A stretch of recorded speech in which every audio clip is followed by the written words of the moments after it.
Yeah. Good understanding of the impact of Hijime earlier, and when we look at the lineup rating, it leans heavily favored towards RORA. It's surprising. Damage profile, not my favorite, but yeah, I'm leaning towards them for this one. Yep, the fundamentals that you're capable of executing with Aurora's lineup from early, mid to late. I like it. I'm in love. This might just get them to match point. I'm seeing the way that AE has been playing so far. That momentum should be able to compensate for this. And honestly, if they don't go fast enough, it might just be over. Game number 3 in this best-of-5 series. 2 teams looking to redeem themselves in the eyes of the world. Drex, Mirko, say something smart. Something smart.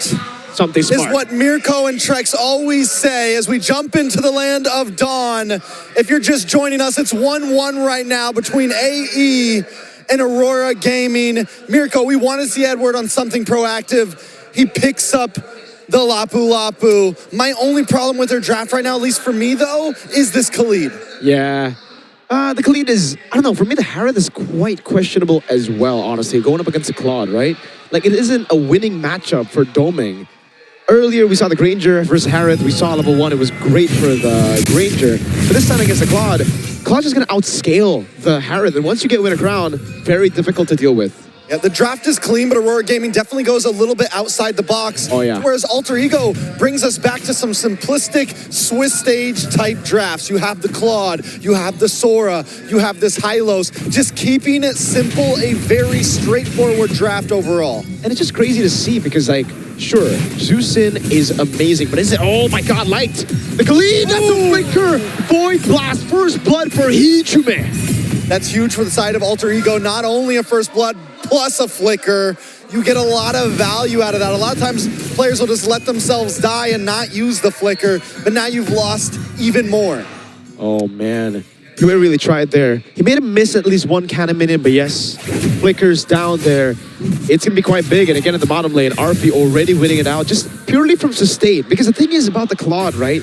If you're up against the Harith, back then at least, the Harith will win in the trades, and then you're gonna be forced back. But here, you never lose a trade in a way, because even if you lose a trade, 2 hits and you're back to almost full HP. The Fighter Emblem just gives you so much sustain. Exactly. Normally the Harith with the range. Wait a second, on the mid side, RWM. Oh man, they be caught. RWM doing so much damage on Yue.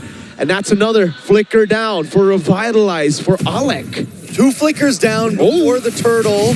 You know, on a bad spot in the air, taken down by the Khalid now. A good taunt landing on Alec. He's trying to get away. Hijime providing enough support. The Appraiser's Wrath nowhere near enough damage to take the horse down. But they regain control off the turtle. And now it should be free. Yazuke will not make it free though. They will take as many green camps. He will counter jungle as many camps as possible. But this is why they play go Khalid.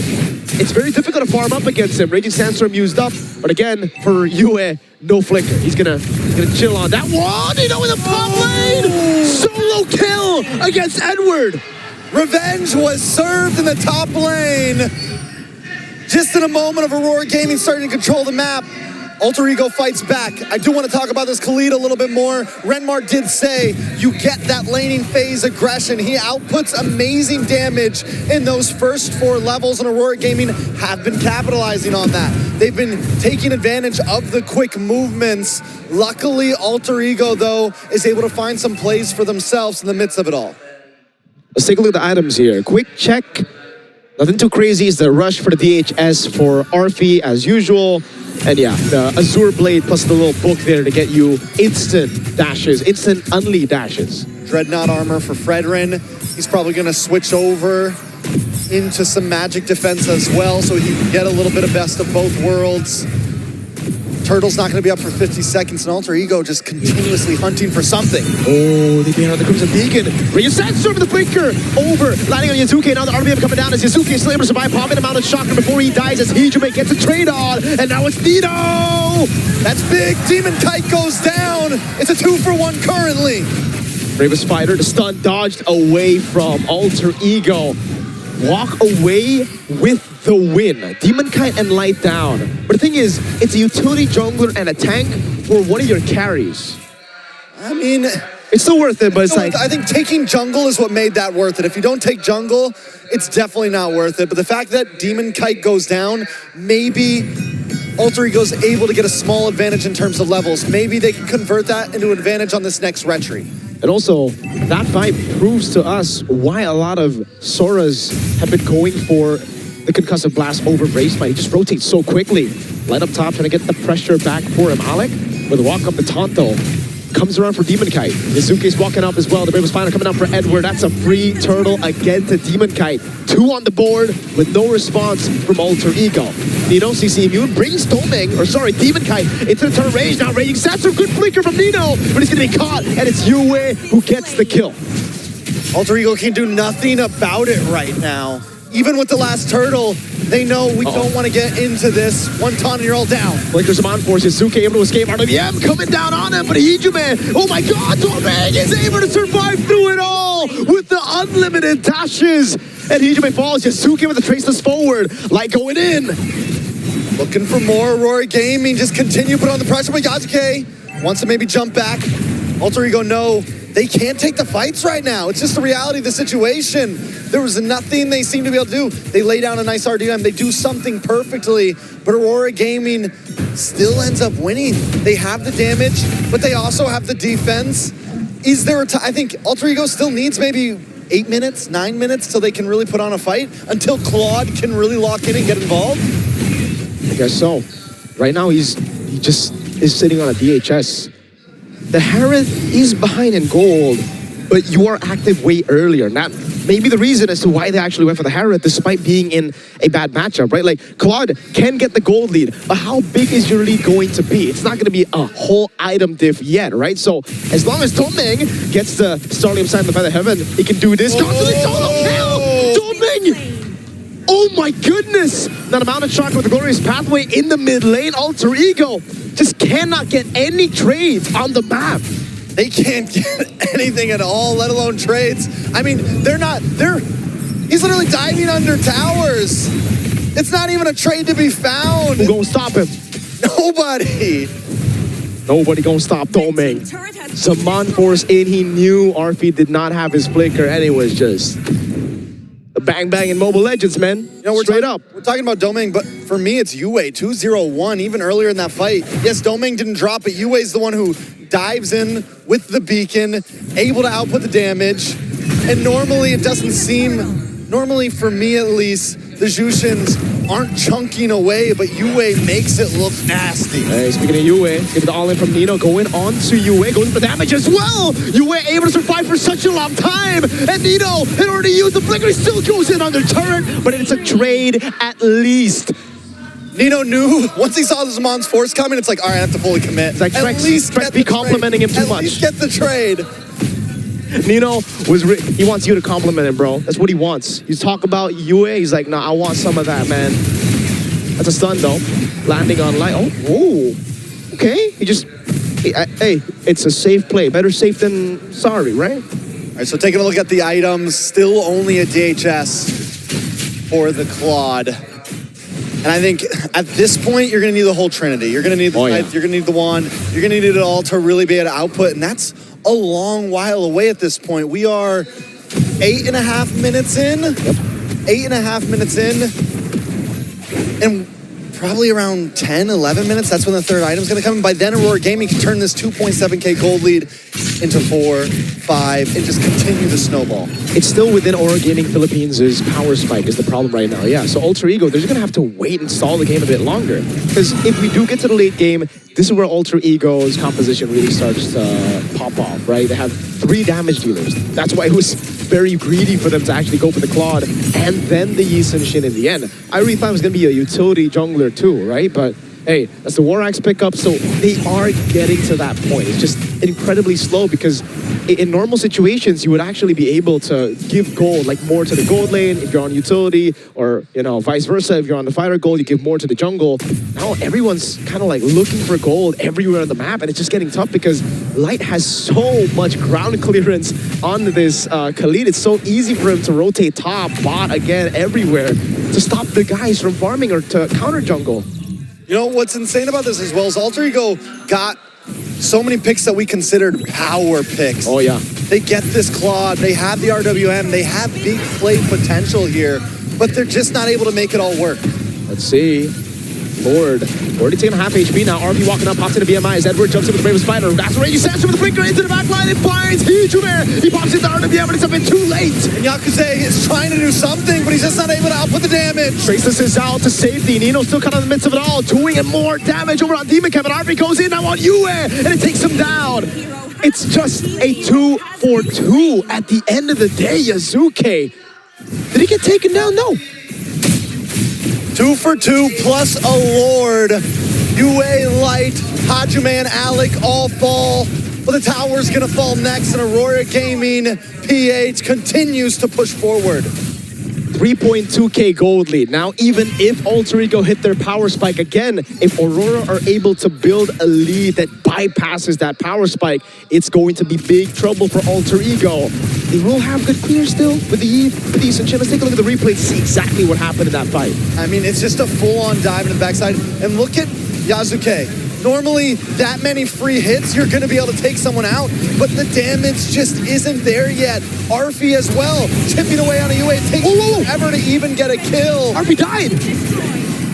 Life View Raging Sandstorm now locks Nino down. Both the side laners of Alter Ego were caught lacking. Uh-oh. He'll play as well. Alter Ego just trying to defend. All the holy defenses are popping. Lord is off the map at this point, but still Aurora Gaming are going to try to push in and take an inhibitor. Whereas Yazuke is still up top now. Glorious Pathway going to be used up. And the RWM actually does a little bit more damage over on Light, but now Alec actually is able to walk away, gets the stun, but it's Edward with the CC immunity of the Bravest Fighter as RP comes back to life and they'll be able to defend. Still though, they're stripped down to their base turrets in mid and bot. Yeah, Light just locked in Radiant Armor.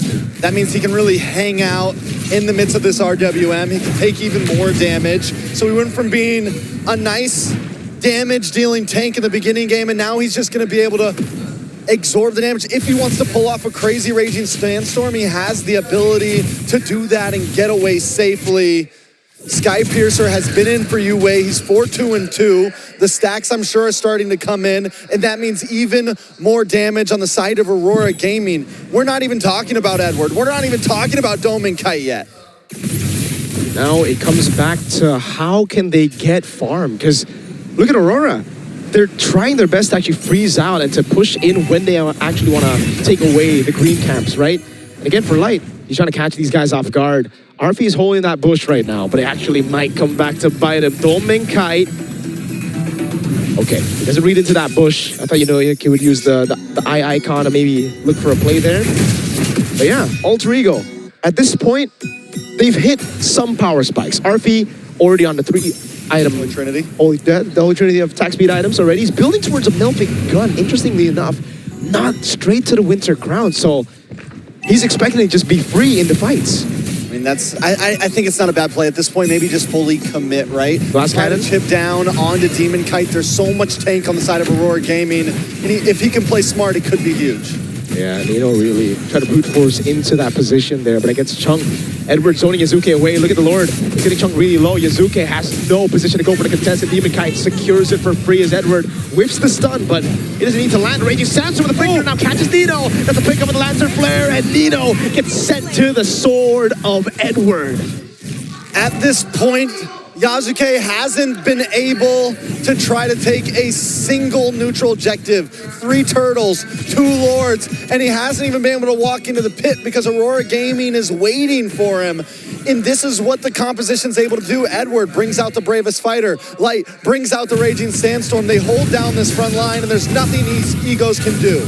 The Lord will charge into the mid lane. They're not even concerned about the mid lane right now. That's Alec thrown back in the bottom lane. Oh my goodness, a dive! RB with the BMI barely gets away in the synchro vision, but it will be guaranteed now. That is a free turret down below, and it is a base turret. For Alter Ego, it really comes down to defending the top side, just because it's the far lane. But still, Aurora will take whatever they can get.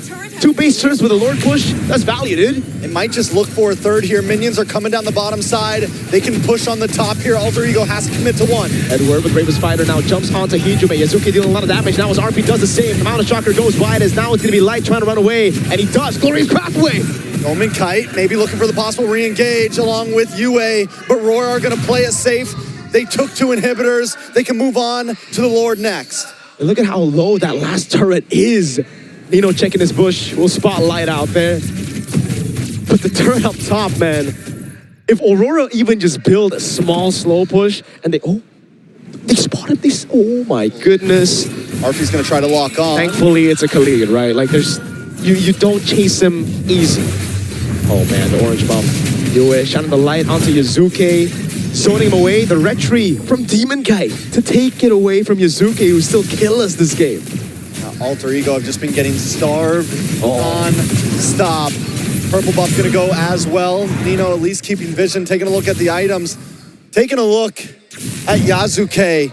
Just got Malefic Gun in. I mean, at this point, it is a rough position. It's a 7.7k gold. And the thing about Aurora Gaming is they're okay with taking it slow right now. They have late game potential as well. There's not exactly a clock ticking for them in the general scheme of things. There you go. Winter Crown actually built by Domeng quicker than the Claude. Again, you would expect the Winter Crown to be built up earlier for the Claude, just so that you can try to make those outplays happen, but it's Domeng. So now he has the survivability in the team fight. Even if you go for the all-in on him, say you poke him out, right? He still can pop Winter Crown. The rest of the team can then just peel all the other engagers off of him. All right, so for Alter Ego here to make something happen, I think they need the big play, right? Nino needs to pull something off. But right now, Alter Ego approaching these fights split up might not be the answer. Yeah. I know they can get caught by a big raging sandstorm and maybe it turns around on them, but they need to look for the big combo themselves if they want to try to put this into their hands. Look at the wave up top. It's a slow push built by Aurora Gaming Philippines, and they go straight for the Lord so that Alter Ego won't have time to decide whether they want to actually deal with the slow push up top. Now they go on Edward, but he pops in Raven Spider, and the Lord gets reset. Masterful Lord dance by Aurora Gaming Philippines. That slow push, remember how low the turret is up top. Just a few hits and it's gone, and that's why you see Alter Ego desperate to look for a fight, to look for something. They want a commitment, but it's RORA. Oh my goodness, right in the back line fighting it. Blazy doing with a Winter Crown, not doing any damage, and the Praiser's Wrath as Domeng dives in. Domeng able to find a kill, but Yue finds one as well. It's a double for Yue. Nino with the flicker out. Now it's Demon Kite with the chase. It's just Jume and Nino. There's a big cannon wave in the bottom lane crashing down onto Alter Ego's base. Domeng is ridiculous on the Harris. And that's Yue with a Sky Piercer stack, a mega kill, and a wipe out to secure match point. Once again, it's blow for blow, back and forth. Aurora Gaming take the first, Alter Ego with the second, and now Aurora Gaming is back to help secure match point.